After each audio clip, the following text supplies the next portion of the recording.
I'll really start out by giving us a definition of what it is that we're talking about when we're talking about change, because I'm talking about change management. And I know all of you are really suffering, I should say, dealing with a lot of change in the world right now. There's just kind of this constant change happening. And I think everybody feels like at this point they may be a change management expert. But I want to share with you this definition of change from the Association of Change Management Professionals. Change is a transitional process supporting the objective of moving an organization and its stakeholders, its people, from current state to a future state.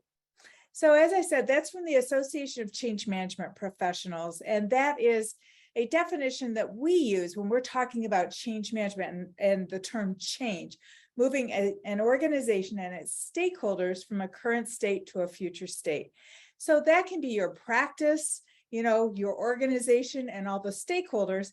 And you have a lot of different types of stakeholders. You've got internal stakeholders, which are your team, your staff. You have external stakeholders, which are your patients. You have other external stakeholders, such as vendors. And so moving our stakeholders from the current state to the future state is what change is all about when we're talking about change management. So my first question for you this evening is, are you ready? Well, I know you can't really talk back to me, but READY is actually an acronym. I'm sharing with you the acronym of READY to help you manage change in your practices, in your organizations, so that you are really ready to help people move from that current state where they currently are to that future state where we need to go to realize the benefits of change. So let's start out by talking about this acronym. And first, I want to start just by sharing with you how I became involved in organizational change management. I was a trainer. I had been teaching as a college professor, and I had also done business process redesign, as well as training and communication. And so I had all these skills, and I had come back to the Michigan area. And I have to say that the first thing I did was go to an HED meeting, and I met this woman. She was amazing to me. She was very technically smart. And she looked at me and she said, "We need you to help us with our big ERP project." Well, I didn't know anything about a big project. I didn't even know what ERP stood for, which is Enterprise Resource Planning. But I did know that she had a job to offer me, and I was excited to learn about this new world of change management. So my boss, Stacy, was completely a genius technically. She knew everything about technology. And the amazing thing to me was that she had a technical term for everything, and she valued that technical correctness above all. She loved to use her technical vocabulary to share information with people. She told me that for the first thing that I needed to do in my new job was I needed to build a change agent network. Now, a change agent network is bringing together a group of individuals who will assist in developing and rolling out this change. Well, at that time, I was working for a Big Ten university. I know we have a couple of them in the state of Michigan. And when I was working for the Big Ten university, what I was working on was helping this problem that they had. They had all of these 23 schools and colleges and academic units in the university. None of them had a system that could talk to another system in the university. In fact, each academic unit had built their own database, which meant that it was completely customized to them. Now, the problem is that if I were, let's say, working in the law school, and I had a student who had taken a class in another college, such as the College of Arts and Letters, I would have to log out of my law school database, log into the College of Arts and Letters database, find my student, copy their record, bring it back out, manipulate it to fit into my database, and then paste it into my law school database. And this is how all student records, academic records, were being managed. It was a real problem. And yet, what were we going to do about it? So my first job was to contact 2 or 3 individuals from each one of these schools and colleges and invite them to come to a meeting. And when we had this meeting, we had 50 people sitting in the audience. And my boss, Stacy, walked up in the front of the meeting, and she put up this slide and she said, "This is a relational database. This is very important to you, and you must participate. Everybody just kind of looked at her and looked at their watches and just waited until she was done and left. I was not sure this went well. The next week or the next month, we had another meeting. This time I had 75 people at this meeting. And my boss, Stacy, said, I really want to make sure everybody understands what we're doing. So she put up this slide and she walked up to the front of the room and she said, hey, everybody, this is an enterprise resource planning system. It's a relational database. It talks to each other, and this is important for you. And they just looked at her again. Well, the third time was the charm. The third month, we had 150 people, and they were all there to be introduced to the system. And Stacy, again, put up this very slide and said, hey, everyone, this is a relational database. You must participate. And they got up and started to leave. I looked at them. I looked at Stacy. Stacy looked at me. I looked at everybody, and I just couldn't help it. I said, have you ever heard of Walmart? Well, because you see, Walmart, well, let me tell you about Walmart. You know, at that time, I had these two little daughters. They were 1 and 3 years old, Violet May and Emma Rose. I eventually had 3 daughters, but I thought this was hard with just 2. The problem for me was that as a working mom, I only had Saturday to really run errands.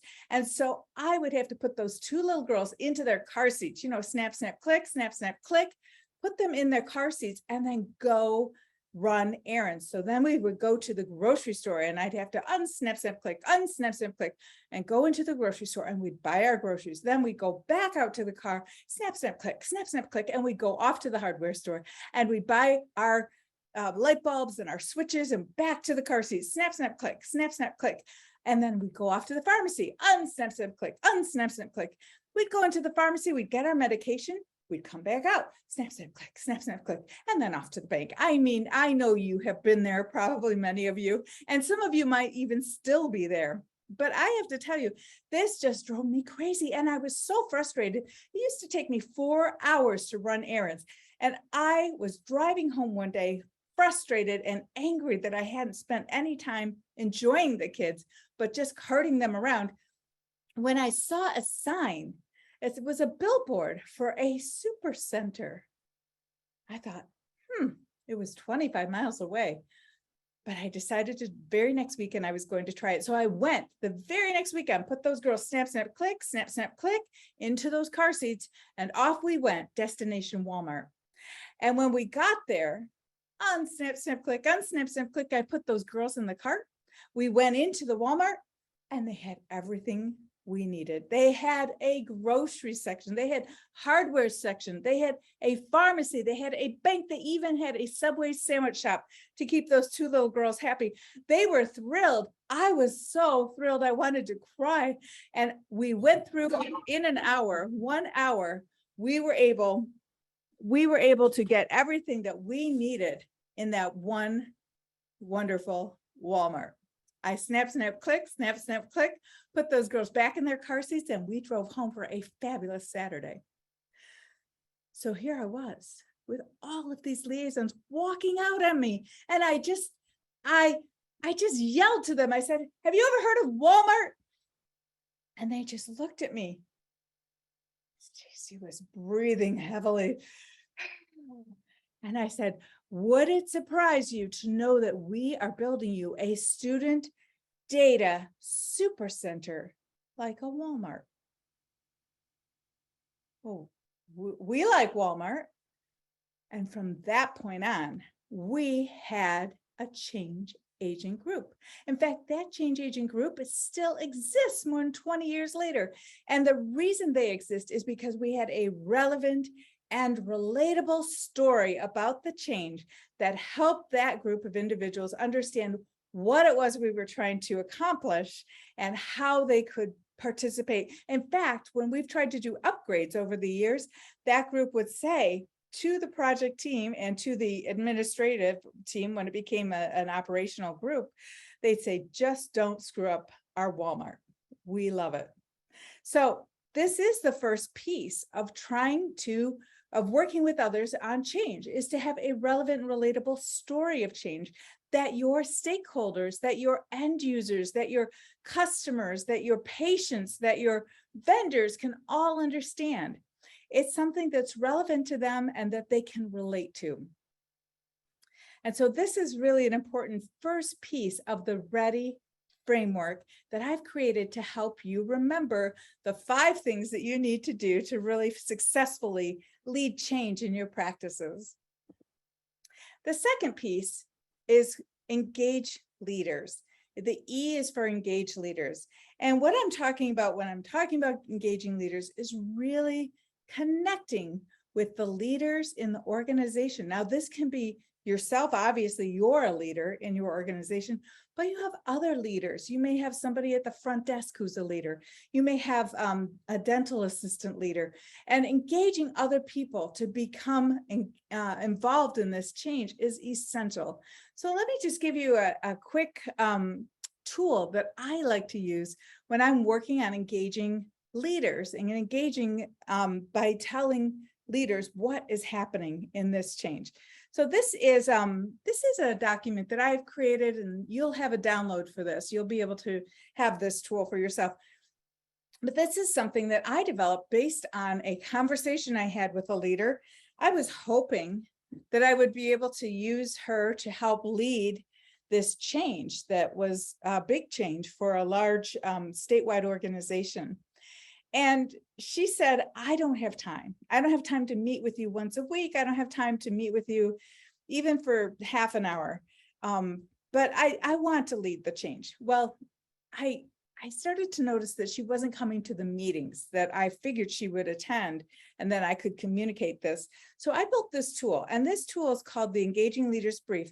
It gives a little bit of information about the benefit of the change. So in the case of my Walmart example, I would say the benefit of that change is to create a student data super center where you can go one place and get everything you need and come out instead of having to go individually into many different places all day long to find what you need.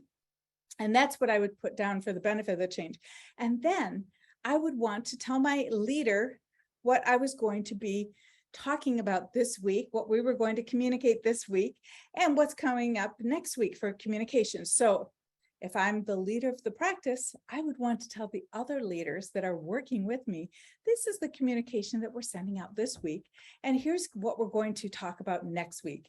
And then activities. Now, leaders need to attend activities. They need to be present and seen and visible. And so what are the activities that are going on this week? Is it a staff meeting? Is it a town hall meeting of some sort? Is it an email to, or some sort of webinar to all of your clients or customers or to your vendors? And then what are the activities you have planned for next week? And then keeping your eye on. Keep your eye on is just that sort of risk registry, if you will. It's very informal, but it's a little bit of a heads up. So keep your eye on the fact that maybe 2 of the dental assistants seem extremely opposed to this change and may actually be job hunting. That might be a keep your eye on activity. And then I have the celebrate. What do we need to celebrate? Because sometimes we're working on a project or a change of some sort, and we have celebration points, and sometimes we don't recognize them, or we don't realize they're there, or we may not know about them. Maybe somebody had some sort of milestone event, and we want to be able to call that out. And then I like this for, in particular, this key message this week. When I'm talking about a key message this week, it's one key message, like, we're really making a lot of progress on this change. This could be one of the key messages. Or we had a setback, and yet we're still moving forward with this initiative.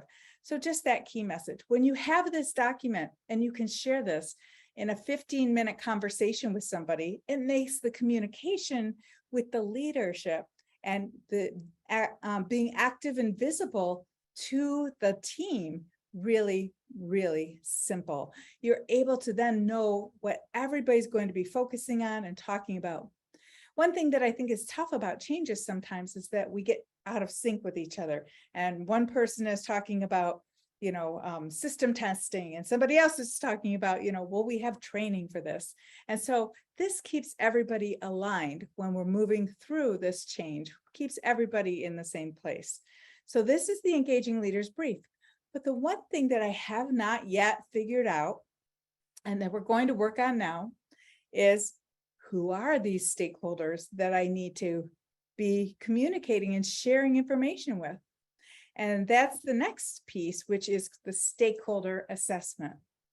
So for our READY framework, we want to engage our leaders also in understanding the stakeholders, who they are and what they're going to be changing. So where we are in the current state and then the future state, and also what is that stakeholder perspective?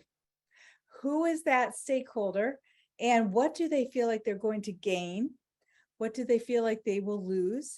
And what do they fear about this change? Because when we're identifying our stakeholder groups, we can just list them as quickly as we can think about them. But then I think it's important to fill in this next piece of thinking about, the current state. What is the current state that this stakeholder group is in? And then how will things be different for them in the future after this change? So when I'm looking at what will the stakeholder gain, there's always a benefit to the change, or we shouldn't be doing the change. Unless it's an unplanned change like a pandemic, where we don't always know what that benefit is. And in some cases, there may not be one. But any planned change has a benefit. Any planned change has a benefit. So what's the benefit for that stakeholder? What's the gain? What are they going to lose? There's always loss with change. Whenever we have change, we have some sort of a loss. And then we also know that there's fear. And people are fearful about things that are new and unknown. So what are some of those fears? So to help you see how this stakeholder assessment, this identification and assessment works, I'm going to share with you a case study, and we'll work on this case study together, and we'll figure out who our stakeholders are and what some of these columns are: the current state, the future state, and their gain, loss, and fear. So let me give you kind of this case study, this rough case study, and we'll move from there. So I have two schools, School A and School B. And the interesting thing about School A and School B is they're 4 miles apart. They're in the same school district, but School A is a neighborhood school, which means that the students primarily walk to school or are dropped off. And there's very active parents in a volunteer group. And School B is also a neighborhood school. It has primarily students who are dropped off or driven to school, and the majority of them walk to school, and there's very active parent council and volunteers. Now, the problem is these two schools are 4 miles apart, and there's an issue. The issue is that they have split classrooms, which means that in each school, there's enough students in the grade level, in one grade level. Let's just talk about first grade. So maybe we have 30 first graders, 27 to be precise. We have 27 first graders, and we have too many first graders to go into one classroom. So we say, well, we really cap our first grade at 20 students. So we put 20 first graders in one classroom, but we're stuck with 17. So should we put the 17 in a second classroom? No, we only have 7. We have 7. I'm not a math major. We have 7 students left, and we can't make a full classroom out of them. But we look at the second grade, and we see the second grade has 30 students, and they have 20 in the second grade. And then we have our leftover 10. So we're going to take the 10 second graders and the 7 first graders, and we're going to put them in a split classroom. And that split classroom is difficult in the sense that the teacher of that classroom has to now teach to first graders who are learning to read and need a lot of attention in that, and second graders who have already learned to read and now need some advanced skills past the initial learning to read. And so trying to manage both learning objectives with the same kids in the same classroom is difficult. And it leads to a lot of frustration for parents, for students, and for teachers. So this is an issue that's like this in every single grade. They've got to split third, fourth grade. They've got to split fifth and sixth. And the school board is hearing a lot of noise from the parents who are frustrated with these split classrooms. So what they decide to do is they decide to do a reconfiguration of the school. This reconfiguration, they decide that school A will be a kindergarten through fourth grade school, and school B will be a fifth and sixth grade school. Now, the challenge here is that those who are in school A, kindergarten through fourth grade, who are in fifth or sixth grade or going into, will have to move and change to a different school. And this people who are in the students who are school B, who are kindergarten through fourth grade, will all have to move and go to school A. So it's a lot of change for this district, and it's a lot of change for these parents. So I have an activity for us, and I need a couple of you, actually 5 of you. I need 5 people in the chat to help with this activity. So if you don't mind joining the chat, I would appreciate it. Our activity is that we're going to think and act like a stakeholder. So I want you to think and act like a stakeholder. So I need a person A. Do I have a person A? Just type your name in the chat if you are person A. Let me see if I can see the chat. Chat. I can't see the chat. How about if you raise your hand in Q, or just put your name in Q&A? How's that? In the Q&A, put your name. I'll be able to see you. I don't see any names in the Q&A. Well, we'll just talk through this together. Let's talk about a couple of different stakeholder groups. We're going to take the first stakeholder is person A, and they are a 3rd grade teacher in school B. Person B is the parent of a 1st and 5th grade students in school A. Person C is a bus driver. Person D is the parent of a 2nd grade student in school B. And E are neighbors at school B. So let's just kind of walk through and play out what's going on with these different stakeholder groups. And remember, we're trying to figure out what they're going to gain from this change, what they're going to lose from this change, and what do they fear with this change. So here's my stakeholder groups, and here's what's going on in terms of the current state and the future state. So my 3rd grade teacher in school B, she currently teaches at school B, but now we'll have to move in the future state to school A. And so thinking about what that stakeholder is going to gain in this situation, I think the stakeholder, the teacher, is going to gain an age-appropriate classroom, an entire classroom of all the students who are in the same grade, 3rd grade. Now, what they may lose, their lost piece, that may be the fact that that teacher has to change schools. That teacher has to pack up their entire classroom and change schools. And there's also, it could be a situation where they don't need another 3rd grade teacher at that school. They already have 2 3rd grade teachers, and maybe they don't know what to do with this other 3rd grade teacher, and they may have to teach a different grade. And then there's the fear. That 3rd grade teacher may fear that they're losing their friends who are still at school B, and they're losing their administration, their principal, their school secretary, everything that is familiar to them is all gone. And so they're frustrated or fearful about that. When we look at our parents who are have students in 1st grade and 5th grade in school A, currently both their kids are in the same school. They're both in school A, and they can walk to school or drop them off. But with this change, the kids will be in different schools. The 5th grader is going to go to school B, and the 1st grader will remain at school A. And so what they're gaining is the fact that they're going to gain this age-appropriate education where they have a full classroom of all the same age students. And what they're losing is that they're going to lose this connection between their kids. They both will be in different schools now. They're not going to be together anymore.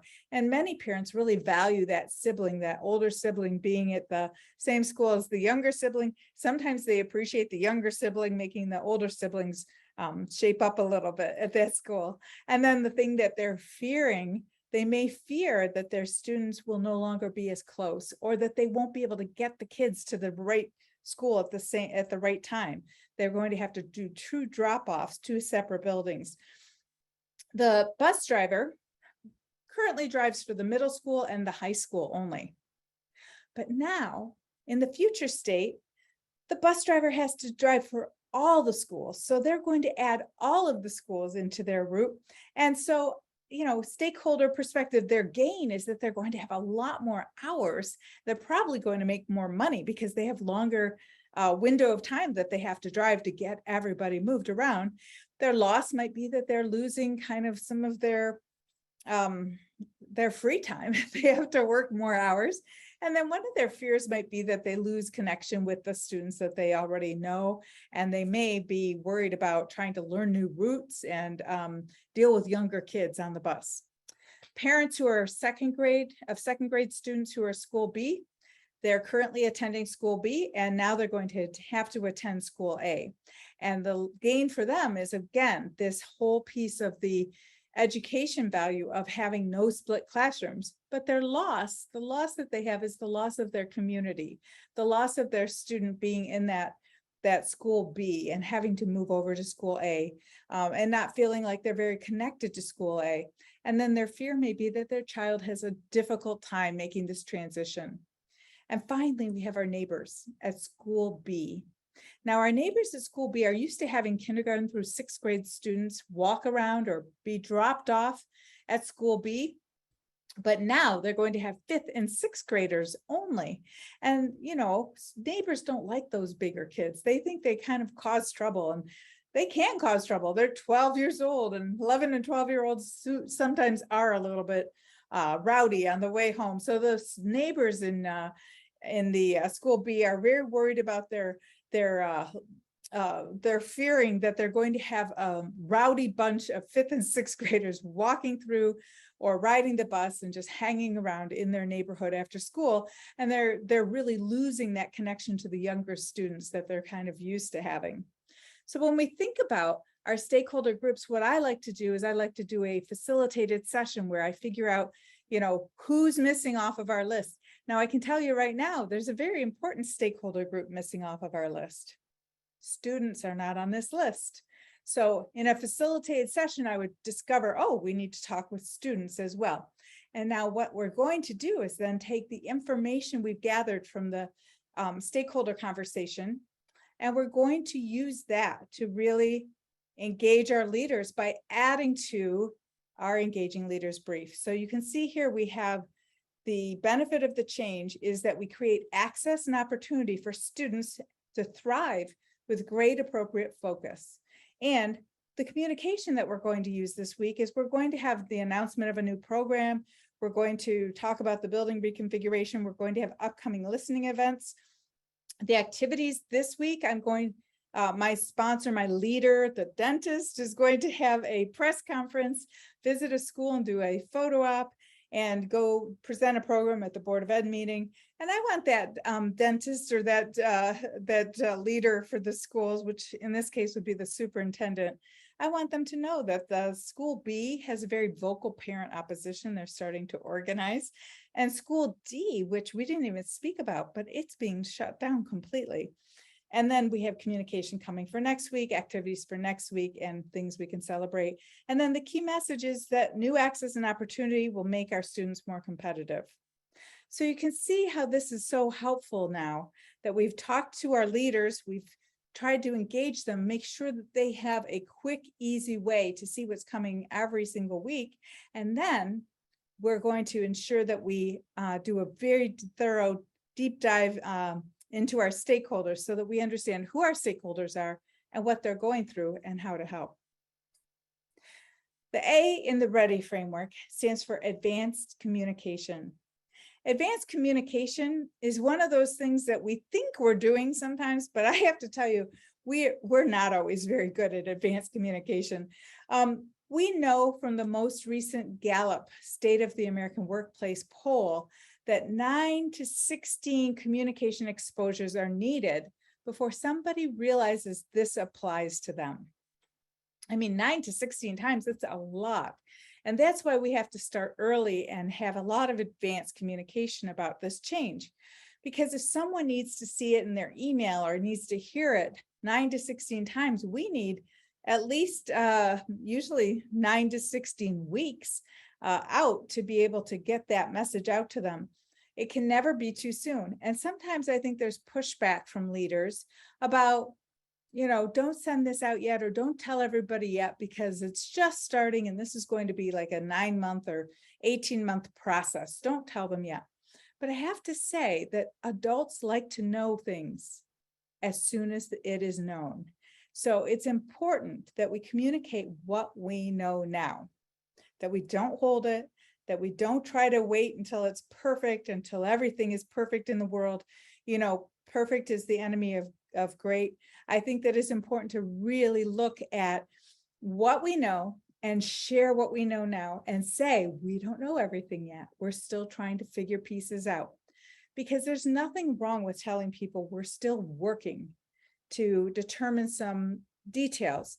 And yet many times I have that pushback from leaders who say, don't tell them anything until we have it all figured out.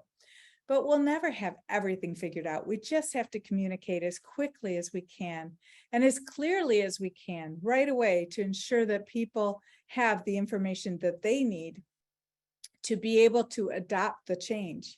Because that's really what we're after. We want people to adopt the behavior that takes them, that is part of that future state.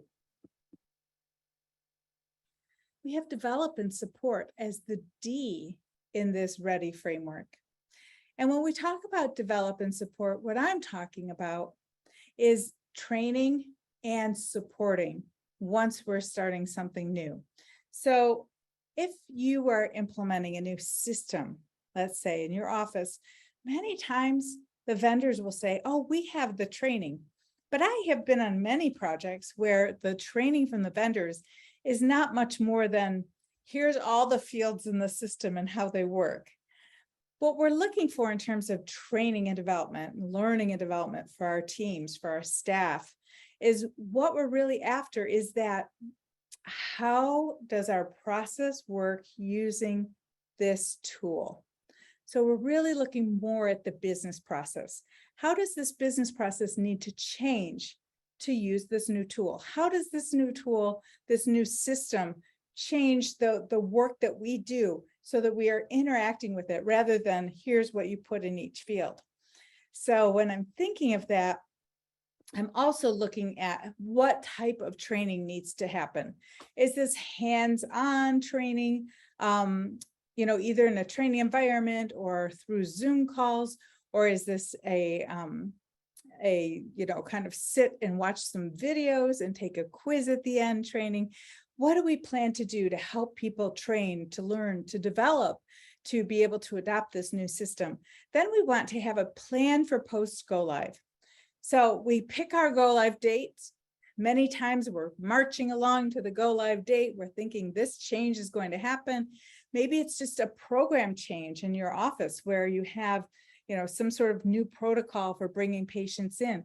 Once that change goes live, we have to recognize that it's not instantly adopted, right? We have to support it and kind of baby it along to sustain that change until it becomes operationalized, until it becomes completely adopted and sustained. So there's a plan that we need for post go live, a plan to help people. Sometimes, and then we have our post live support. And one of the things that I wanted to mention with our post live support is really this recognition that even after things go live, things can happen. We can have people forget how to use something. I've been in many situations where I've seen people sort of look like they're adopting the change, but they have a separate spreadsheet, and it's their separate spreadsheet they're actually using, and then they're kind of inputting the information in from the separate spreadsheet. It's important to recognize that sometimes we need labs to help people kind of sit down with an expert, or sit down with a trainer, or sit down with somebody who is there to help and be able to walk through the system and get what they need done. Other than just saying, okay, now we're live, good luck to y'all. And so even during that go live period, when people are adopting change, and this could be perhaps a program change or some sort of a staff change where you restructure your staff, many times we need to provide a lot of support at that. I worked with an insurance company that was changing their entire HR structure. They had people in 13 states who were in HR departments. And in those HR departments, they were all doing the same kind of work. They were all generalists. They decided that they were going to do something differently. What they wanted to change was they wanted to take 8 of their top communication and they were just determined to be the top HR people and make them HR business partners. So they would work with the business to gather ideas and help that the business needed to gather the requirements. And then they would work with everybody else in HR as the centers of excellence. So they had learning and development center of excellence, talent acquisition, benefits, you name it. So that was their role. And it was a very large change for this organization.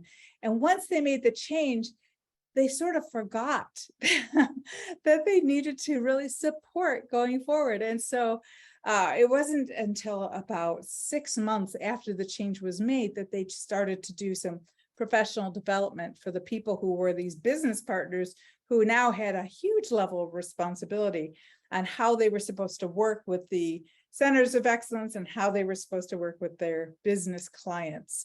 I think the post-go-live support, the post-live support is the most important piece. And many times we focus on the training and we don't give as much thought to that. How do we support people once we've gone through this period of going live? The why in the word ready is for the why.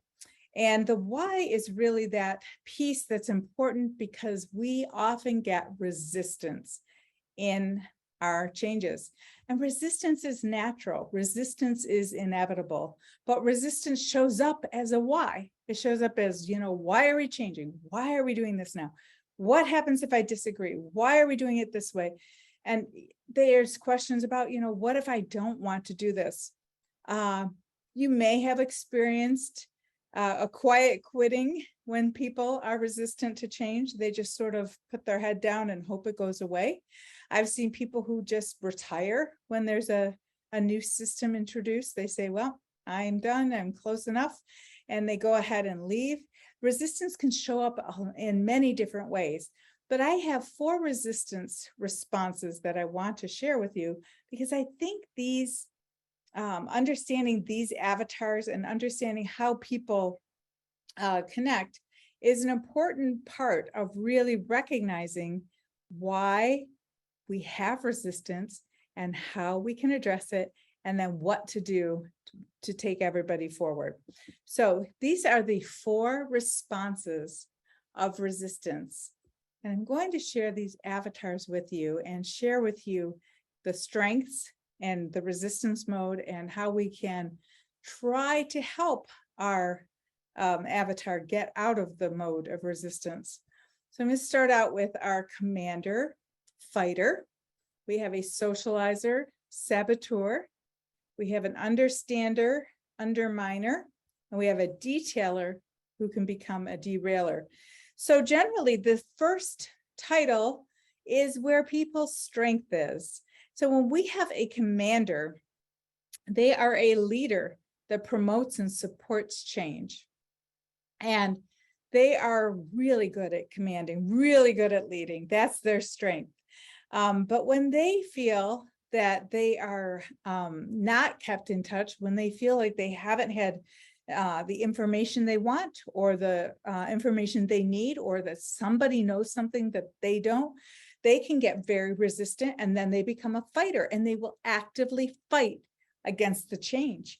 I had a situation, I was implementing an EMR, an electronic medical record, and we had a leader who was an excellent commander. This commander had done a fantastic job, and we had implemented all of the ambulatory clinics, and we were about ready to go on to the next level, to the hospital, but we couldn't. We had a problem. We had a problem with our alert tolerance in the EMR system, which meant that we were getting alerts for the provider that they shouldn't be seeing. So, for example, if our physician was going in to talk to a patient, to examine the patient, they would get an alert on their laptop, on their EMR, that would say, patient's height hasn't been recorded, which is not part of the physician's role. That's the medical assistant's role. But then they would hit dismiss. And so then they would get another alert pop up on their screen. It would say, patient's weight has not been recorded. They'd hit dismiss. Patient's blood pressure has not been recorded. They'd hit dismiss. You're probably thinking, why didn't they just fire the medical assistant? But they would keep hitting these dismiss because they were things that didn't belong to them, but our alert tolerance was too low for them. And so then what was occurring was they were getting in this habit of hitting dismiss, dismiss, dismiss, dismiss. I know many of you have systems like this, and you know how that is when you're dismiss, dismiss, dismiss.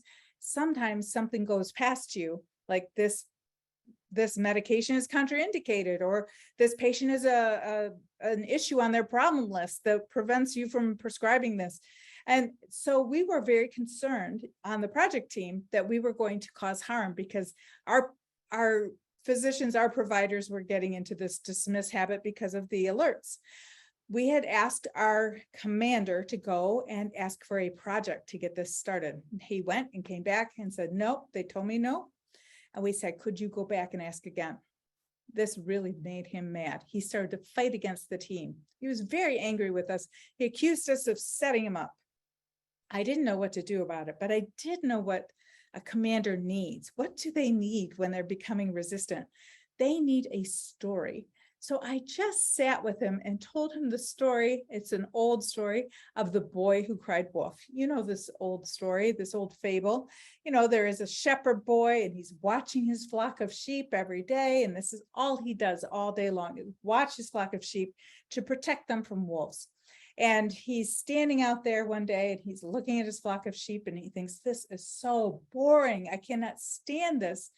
And so he's watching and watching, and he thinks, I wonder what would happen if I cried wolf. So he tries it. Wolf, wolf, wolf. And all the townspeople come running with their shotguns and their shovels. And the boy looks at them. They say, where's the wolf? He said, it ran away. It ran away. They left and said, all right. You know, the story, the boy goes back out the next day. He's bored. He's looking at his sheep. He thinks, that was kind of cool yesterday. I wonder what would happen if I did it again. And he does. Wolf, wolf, wolf. All the townspeople come running with their shotguns and shovels. They say, where's the wolf? The boy says, oh, I made it up. There's no wolf. I was just so bored. Don't do this again. Well, this is an old story. And so you know the ending. The boy goes back out the very next day, and he's watching his flock of sheep. And as he's watching his flock, he sees a pack of wolves comes down from the mountain and starts to tear apart all of his sheep. And he screams, wolf, real wolf, wolf. And nobody comes because they have had alert fatigue. This is what we were concerned about with our physicians, with our providers, that alert fatigue. So the boy loses the entire flock. I told our commander this story, and I have no idea what he did with it, but he went back to the executive committee and he was able to get approval to have this fixed. So commanders have to have new information, interesting stories, and ideas to help people, to help keep promoting that change. And when they feel that they're being, somebody knows something that they don't know, when When they feel like they have been caught unaware or they're embarrassed, they become resistant and they will fight instead of promote or command. Then we have our socializers who are saboteurs on occasion. Socializers are very important, very, very well liked, very influential persons, right? The people in the organization. I'm sure you have a lot of socializers in your organizations, but these socializers can be saboteurs if we're not careful. Sometimes they'll become resistant because they don't feel included in the change. And when that happens, they'll start to become sarcastic or snarky, or maybe say, oh yeah, I guess this is going really well. And they'll use nonverbal behavior to sabotage. So it's important to recognize that we have to keep our socializers engaged in the change and feeling connected to the change. They want to be a part of it. They want to share the information. And as long as we're keeping them on that plus side of being socializer and avoiding that saboteur behavior, having them help us with communicating the change is essential. And then we have our understander, who is also an underminer if we're not careful. So the understander is that person in the organization who's just that steady Eddie. They love everybody. They're a people person. They listen so well. And people count on them for a lot of stability in the organization. This is the person that organizes the potlucks in the organization, right? In your practice. And so they'd like to understand what's going on, and they're very, very uncomfortable with change sometimes. So they can undermine the change by actually telling people they don't plan to adopt it.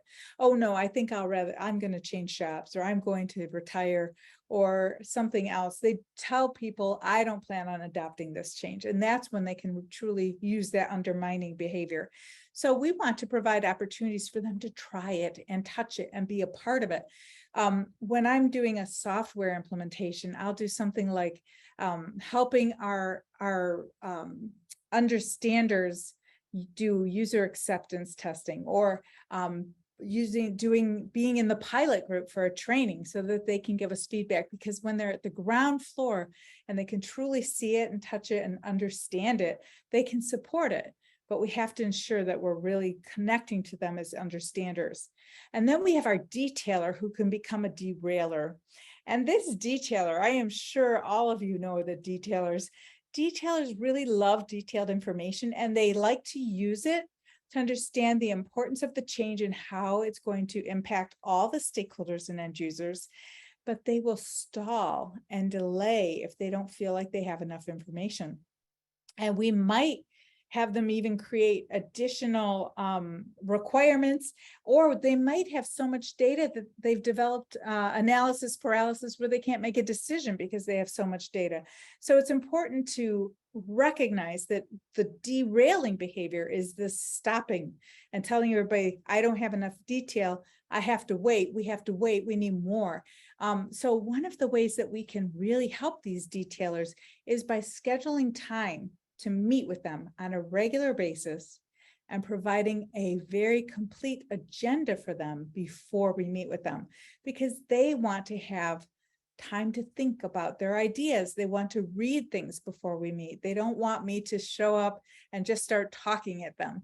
So having this very structured time to meet, ensuring that they have important or detailed information to read before we meet, that they have an agenda, and that they truly have an understanding of the importance of our deadlines and how we don't plan to alter the deadlines. They need to choose to move forward with us. So that will really help with those detailers who can become derailers. So I'd like for you to do is think about your organization. Who do you have? Who's the commander? Is that you? Do you tend to become a fighter if you feel like somebody withheld information, or maybe you don't have all the information you want? Or think about who might be a saboteur, a socializer, or a saboteur. Are those understanders who can undermine if they're not feeling connected and like they understand the change, or those detailers? So change is much, much more successful when everyone is ready for the change. And that means that we're using relevant and relatable story about the benefit of the change.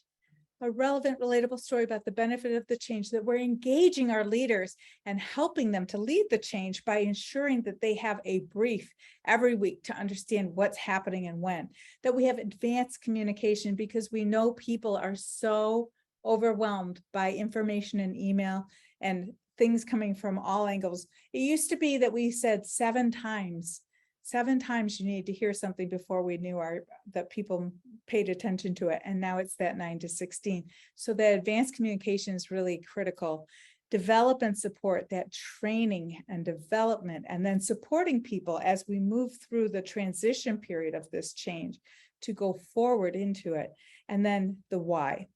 Dealing with the why is dealing with resistance. Resistance is natural. It's going to be a part of every change that we have. But dealing with the why then, as you can see, leads us back to the relevant and relatable benefit of the change. So it's very iterative, it's very agile, if you know that term. And it's a really important concept to recognize that this is not stagnant, that this is constantly evolving, and we're revisiting the why, and we're sharing the information as soon as we have it with others so that we're able to help people adopt the change. So this is the change curve. And again, this is from the Association of Change Management Professionals. But what I want to show you here is that this is our axis. We have performance over time. And when people are in their current state, where we currently are, we're all in a current state today. Wherever we currently are, we're just doing what we're doing, and suddenly a change is implemented. So that change can be a system change, a reorganization, a merger and acquisition. I see a lot of merger and acquisition change. And I see sometimes larger organizations acquiring smaller practices. And then there's that whole change period when we have to decide, what's that culture going to look like? That's a major change for everybody in the practice. We have restructuring. We also have many times system changes or program. And then sometimes we have unplanned changes like the pandemic. But when we're using a planned change, what usually happens is that we implement this change and we move immediately into a transition state. And that transition state is a time of great uncertainty. People hate transition states. It's very unsettling. But what I want to show you is that when you are helping people identify the relevant, relatable story of the change, and we engage our leaders in leading that change, and we use advanced communication, and then we develop and we support them, and we address resistance by revisiting the why of the change, we are able to adopt that change, and we're able to experience the benefit that comes from the change. When we don't use organizational change management tools or techniques or the READY framework, what happens generally is that we are in the current state and people drop and have this great performance dip. They're down here in this valley that I like to call the valley of despair. And it's a valley of despair because they don't know how to go forward. There's no tools or techniques or an understanding of how do I get from here to where I need to be. And so they just kind of hang out here with this low performance for a great deal of time. And sometimes they never adopt the change. And many times they don't make it to that benefit realization. So using a framework such as Ready, Set, Change, or the Ready framework to be able to help lead people through change is essential to help them adopt that change and start to use those new behaviors and to be able to successfully implement